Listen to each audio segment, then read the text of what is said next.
utiliser waat ko fexe ba yoon di yoonal. waaw moi je pense que bu dee def nañu assise bi ñuy doog a egg si ñoom. amagul woon application c'est-à-dire que. les réformes en tout cas ou les idées qui ont été dégagées lors de cette assise. n'ont pas été appliquées en tout cas jusqu'à présent gis naa récemment si seen loi de finances initiale bi nga xam moom la ñu def je pense que démb. ñu ngi siy def maintenant juge de la liberté. nga xamante ne maintenant dañuy wàññi tuuti maintenant doole procureur. pour essayer maintenant de créer maintenant d'autres instances qui pourront peut-être xëy na équilibrer le parquet. loolu déjà c'est à saluer. Maintenant ñaareel bi nag mooy que ce qui se passe actuellement est effectivement inquiétant. Mais inquiétant dans la mesure où la mouvance présidentielle n'est pas vraiment tolérante. Mais force est de constater aussi que dans les plateaux, il y a ce qu'on appelle vraiment de l'activisme total. Parce que jamono ji ñu toll wax fa dëgg yàlla man gisuma ñi nekk ci plateau bi ay chroniqueurs lañu. Parce qu'un chroniqueur doit être équilibré et équidistant de tout ce qui se passe dans les chapelles politiques. yow li nga xam moom nga war a def c'est d'analyser juste et vrai. Mais voir maintenant un chroniqueur qui est totalement un partisan d'un parti politique. kooku il n'est plus un chroniqueur donc kooku waruñu wax ne ay expression ay liberté d'expression. parce que quand aujourd'hui tu diffames quelqu'un et que nga ne loolu liberté d'expression loolu du liberté d'expression yàlla dëgg la bëgg. Nous ne sommes pas d'accord qu'il y ait pas de tolérance. Il faut qu'il y ait un minimum de tolérance. parce que bu la yàlla jiitalee daf la teg nattu jiitu nag te kenn du la tudd mënut a nekk. mais aussi nit ku nekk tu as une vie privée. am waajur am ay doom am ay mbokk. donc lu nit di yëkkati di ko teg sa kaw. na ko xoolee moom bu doon place am la ndax dina nangu ko teg c'est important. parce que Sénégal li ñu xam. mooy que politique bu set. politique boo xam dañ koy baser sookul bi ay xalaat lay nekk. ay joxe idée lay nekk mais pas di dénigrer nit di yàq nit di saaga man jàpp naa ne loolu ku ko si def suñ la tegee loxo yow yaa wàcc ci yoon. léegi nag li nga xamante ne moom mooy suñu choix ñun ñëpp au temps de Macky Sall il y avait des manquements et aujourd'hui ñoom ils nous ont proposé d'observer des changements. ñu ngi leen di xaar maintenant au finish. man nag bi ma xoolee la loi la loi nu mu tëti bi ñu mujjee teg la mooy la loi de finance initiale bi nga xamante ne dugal nañ ci maintenant juge de la liberté. je me suis dit que au moins ñii juge des libertés gis naa ne ñii au moins am na fu ñu jëm am na fu ñu teg seen bët. dina tax longue détention et justement te dinañu équilibrer aujourd'hui vraiment le parc et c'est important pour nous.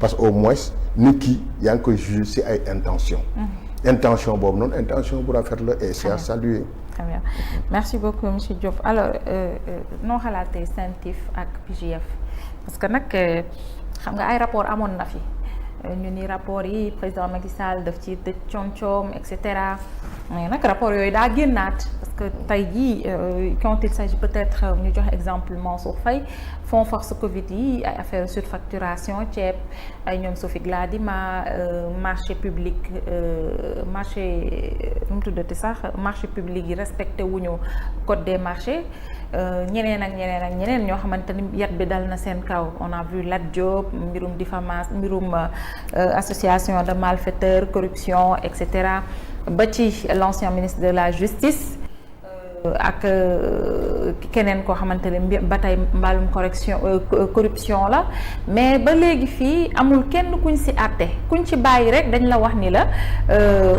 lu mu tuddati sax dañ la may liberté provisoire l'enquête suit son cours nan nga ko jàngatee mbirum CENTIF ak PJF ak parce que jamono yi ça existait depuis très longtemps mais comme ni CREI yi booyee woon suñu nopp yi du temps du président Macky Sall instant bi lii la ñu gën a mettre en exergue est-ce que poursuite des anciens dignitaires nga ko jàppee wala la loi fait li nga xamante ni mooy liggéeyam par rapport ak loolu.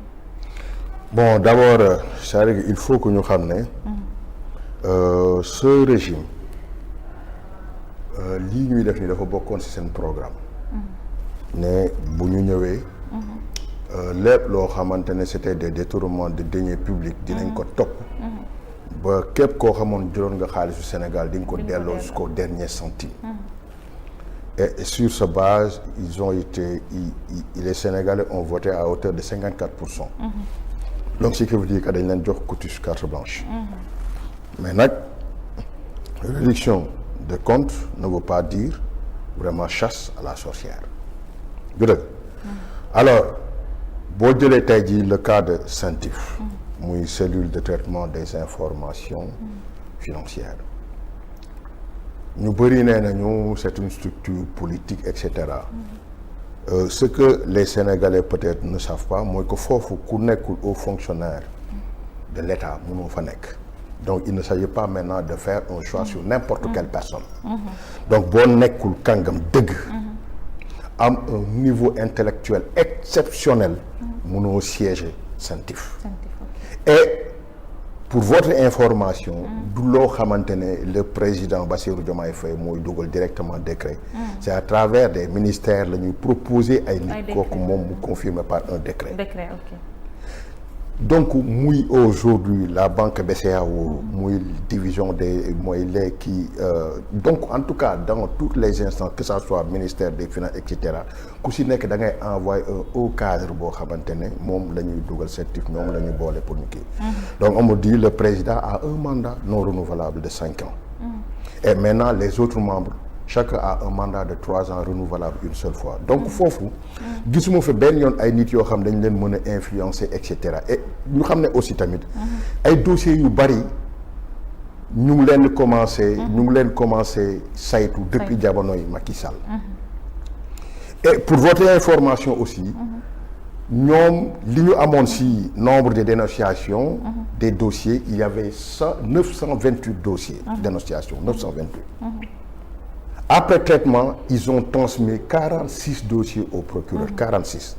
Donc entre 928 et 46 dossiers transmis au procureur, xam nga ne y a une très grande différence. Ce que veut dire tout simplement, li nit ñi di bañ a dégg lu am la mooy que képp koo xamante ne yóbbu nañ la au niveau du procureur mooy saytu nañ la ba pare. Parce que 928 et 46 dossiers, il y a un écart. Alors, te malgré loolu, 46 dossiers yooyu noonu. am na ñoo xamante ne comme ni nga ko waxee noonu am nañ ay mettre nañ leen sous nu mu tëddee contrôle judiciaire. Mais am na ñoo xam ne dañ leen bàyyi purement et simplement. kon ce que veut dire quoi mooy que il faut pas que ñun aussi ñu bëgg politiser tout ce qui se passe devant nous. mënoo ñëw nga ne da ngay politique. tu fais tout ce que tu veux soo paree bu ñu la laalee nga yuuxu au scandale c'est-à-dire que il faut que ñun ñu xam ne. Sénégal bu ñu ko bëggee décanter. Et définitivement, il faut éradiquer et définitivement les détournements de deniers publics. Man Babacar Diop, le jour où je serai député, li may njëkk a dugal c'est de criminaliser les détournements de deniers publics. nañu augmenter salaire yi. nañu mettre les fonctionnaires dans d'excellentes conditions. nañu jàngal nit ñi ñu xamante ne xaalisu Sénégal. Sénégalais waru ko laal. loolu nag moo ñuy permettre ñu mën a dem vers un développement. Et définitivement. Maintenant pour le cas de Farba Ngom. qui est toujours malade 9 mois mënuñu ko déglu. loolu c'est inadmissible. Voilà. Fatima. C'est inadmissible. C'est inacceptable. C'est incompréhensible. keneen ku ci ànd da nga nekk ci parparloo. ñu waxuma ne def na wala deful kooku mbiru vraiment justice la mais nit ku feebar ngeen boole ko ak ay médecins ñu xool ko. andi maintenant. Des autres médecins yu bokkul ak ñooñu defaat benn contre-expertise xoolaat ko confirmer waat li nga xam te ne moom la ñu njëkk a wax il faut les libérer tout bonnement c'est ça la vérité. Aujourd'hui il faut pas que ñu jiital une fois de plus l'aspect politique au détriment de ce qui nous lie aujourd'hui c'est la justice. moo tax foofu man ànduma si ak régime bi te duñ si ànd ak ñoom jamais bien que man ku ma xam-xam ne j'ai toujours fait face au régime de Macky Sall mais nag dafa am loo xamante ne humanisme la dafa am loo xamante ne loi la loi nag moo ñu tënk ñun ñëpp que tu sois le président de la République comme le dernier citoyen sénégalais kenn ku ci nekk loi moo ñu tënk buñ ci eggee da nga war a accepter avec souplesse et humilité bàyyi loi bi exercer maintenant li nga xamante ne moom la war a exercer. Donc Farba Ngom doit être libéré mu dem këram faju donc nit li ñu wax ci kaaw Farba Ngom vraiment yàlla nañ ci yàlla musal mais bés bu ko fa dara daloon aujourd'hui vraiment nguur gi dinañu andi fii problème et je pense que jaru ko merci beaucoup monsieur Diop alors coow li démb ak tey nag mu ngi jëm ci FMI xam nga FMI septembre daaw la génnoon